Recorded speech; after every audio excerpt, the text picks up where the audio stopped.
Kita lanjutkan di bagian kognitif aspek language. Language adalah atau pengembangan bahasa adalah proses kognitif yang melibatkan kemampuan seseorang untuk memahami serta mengekspresikan pemikiran mereka melalui kalimat atau bahasa, baik itu secara lisan maupun secara tertulis. Dan ini memegang peranan penting dalam proses desain UI. Oke.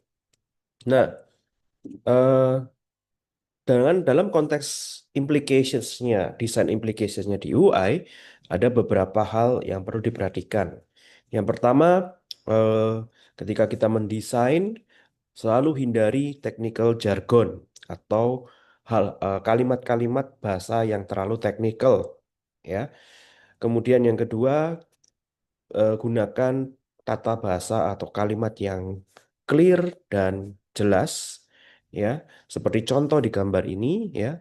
Sebelah kiri kalimatnya adalah "you need to log in to download this video", akan lebih pendek dan lebih jelas jika kita tulis seperti ini, "log in to download", ya, seperti itu. Oke, dan gunakan konsisten, ya, terminologi yang konsisten. Jadi kalau misalkan eh, tombol positif atau tombol OK itu kita menggunakan apa namanya kalimat yes gitu ya, maka atau OK begitu ya, maka sepanjang bagian dari software atau aplikasi yang kita buat, kita menggunakan bahasa yang sama, menggunakan kalimat atau kata yang sama, oke, begitu ya. Jadi kita secara konsisten menggunakan terminologi kata yang sama sepanjang software dan aplikasi yang kita buat. Ini contoh yang lain, yang jargon tadi ya. Jadi yang sebelah kiri ada error feedback gitu ya. Errornya terkait email yang tidak terformat dengan benar. Jadi kalimatnya adalah "this doesn't look like a valid email address. Try adding add", ya. Email address harus ada add-nya. Oke. Bad yang sebelah kanan ini dikatakan bad UX karena tata bahasanya terlalu teknikal ya. Format does not match database invalid entry, ya, terlalu teknikal ya. Nah, seperti itu. Oke. Untuk selanjutnya, kognitif aspek yang kita bahas adalah tentang learning. Learning atau belajar adalah proses kognitif yang melibatkan eh, pengambilan informasi baru, mensintesa informasi tersebut, menganalisis informasi tersebut, dan mengintegrasikannya dengan pengalaman lampau. Oke, jadi kaitannya apa dengan HCI ya? Jadi kaitannya adalah UI yang kita provide, UI yang kita desain itu harusnya membantu memudahkan orang untuk belajar mempelajari sistem itu dengan cepat. Ya, kita ingin sistem kita dipakai dengan mudah dan proses belajarnya itu sebisa mungkin sesingkat mungkin. Oke, ya. Jadi bagaimana caranya kita membuat UI seperti itu ya. Perhatikan bahwa cara belajar seseorang dibagi menjadi tiga ya, auditory, visual, dan kinestetik. Oke. Majority adalah 60%, 65% cara belajar manusia adalah visual. Mereka lebih cepat memahami data, memahami informasi ketika melihat data dalam bentuk visual, misalkan dalam bentuk diagram, grafik, ya, icon, foto, dan sebagainya. Oke. Kedua terbanyak adalah auditori 30% dengan mendengarkan presentasi, mendengarkan audio ya, dialog dan sebagainya itu lebih cepat paham ya. Sedangkan yang terakhir adalah kinestetik. Oke, dengan memahami ini bahwa fokus kita adalah di antara entah audio ataupun visual yang bisa membantu user sekali lagi belajar aplikasi Anda dengan cepat. Nah, triknya bagaimana atau implikasi desainnya bagaimana ya? Yang pertama adalah gunakan metafora yang berhubung yang apa namanya biasanya dipakai di eh, di kehidupan kita sehari-hari ya. Contoh, oke, eh, paling gampang adalah e-commerce, entah itu Shopee, Tokopedia atau yang lainnya ya. Biasanya mereka menggunakan metafora chart, ya. Anda biasanya sering lihat icon ini kan, ya, chart ya, keranjang belanja ya, metafora chart. Nah, apakah aplikasi tersebut literally ada keranjang belanjanya gitu ya secara fisikal? Nope, itu hanya metafora ya. Metafora yang meminjam dari keseharian kita ketika kita belanja ke toko, ke supermarket, ke department store, kita mendorong kereta belanja dan kita memasukkan belanjaan tersebut ke dalam keranjang belanja, ke dalam kereta belanja tersebut. Nah, metafora ini dipinjam dan diimplementasikan ke pembuatan e-commerce dengan tujuan adalah agar user yang sudah terbiasa dengan belanja menggunakan kereta belanja menjadi familiar. Oke, memiliki konsep yang sama ya antara kereta belanja di department store dengan shopping cart di aplikasi memiliki konsep yang sama sehingga user tahu bahwa oh baik berarti isi dari keranjang belanja ini kita isi dengan barang-barang.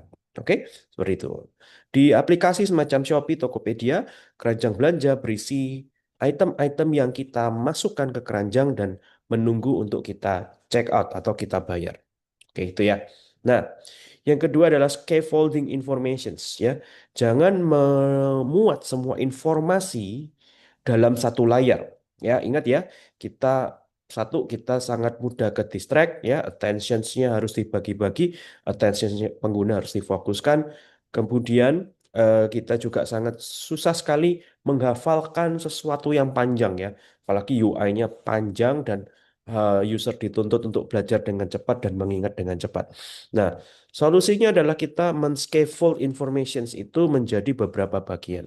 Contoh, Anda lihat di sini, proses belanja di desain ini adalah ada 3 tahap, 1, 2, 3. Ya, jadi semua tahapannya tidak kita sajikan dalam satu layar, tapi kita sembunyikan. Itu namanya scaffold. Jadi kita sembunyikan sampai user selesai dengan satu tahap, user lanjut ke tahap berikutnya baru kita tampilkan.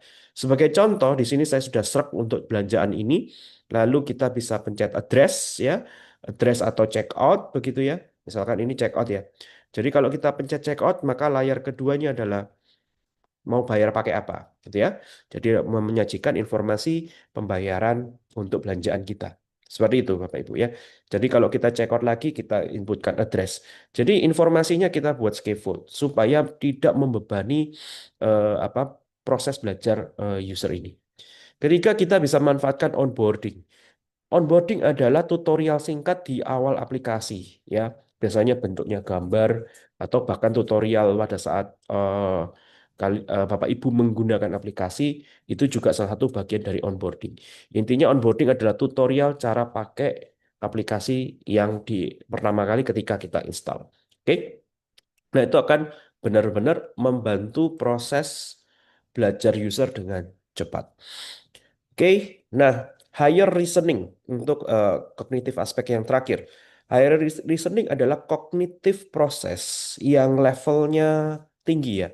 Artinya kita setelah kita belajar mengingat ya, merecognize lagi, mengintegrasikan dengan topik yang lain ya, maka higher reasoning adalah kita bisa melakukan decision making, menyelesaikan masalah ya, mempertanyakan sesuatu dan sebagainya. Itu adalah higher reasoning. Jadi kalau dari taksonomi Bloom itu mungkin tingkatannya yang paling atas seperti itu. Nah, bagaimana kita bisa mendesain UI yang memudahkan orang untuk higher reasoning ya, memudahkan orang untuk higher reasoning. Salah satunya adalah kita bisa memiliki fitur gitu ya yang memudahkan kita untuk user untuk mengcompare, membandingkan data demi data, data A dengan data B dan seterusnya. Jadi kita mengcompare fitur. Ya, sebagai contoh di website atau aplikasi jual beli mobil ada fitur comparing car. Jadi kita bisa membandingkan beberapa mobil yang target yang kita inginkan ya dari spesifikasinya, harga dan seterusnya. Smart recommendation adalah fitur lain di mana kita punya fitur memberikan rekomendasi yang lebih pintar dari untuk si user ini ya berdasarkan preferensi user, mungkin kebiasaan user ini berinteraksi dengan konten di website atau aplikasi tersebut atau sebagainya. Contoh smart recommendation itu misalkan Netflix, Bapak Ibu ya. Netflix akan memberikan film-film yang relevan dengan Bapak Ibu, dengan preferensi Bapak Ibu, karena Netflix Netflix mengingat, mengetahui dan mengukur em, film-film yang pernah Bapak Ibu tonton ya, dan memberikan rekomendasi dengan berbagai macam teknik yang em, eh, yang dapat dimanfaatkan dan dinikmati oleh pengguna.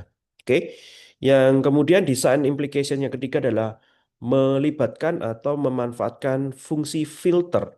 Filter itu untuk menyortir, menyortir dari sekian banyak hasil kita bisa sortir, ya, kita bisa sortir, misal dari warna, dari range harga, dari statusnya, dari kondisinya dan seterusnya. Kemudian kita bisa melakukan advanced search. Misalkan kita mau cari mobil bekas tahun sekian, saya mau cari tangan pertama, saya mau cari warnanya yang spesifik apa, kita bisa gunakan ini. Dan ini membantu kita mereduce cognitive load sehingga memudahkan kita untuk mengcompare dan mendesain ya, decision making ya, memutuskan apa yang akan kita inginkan.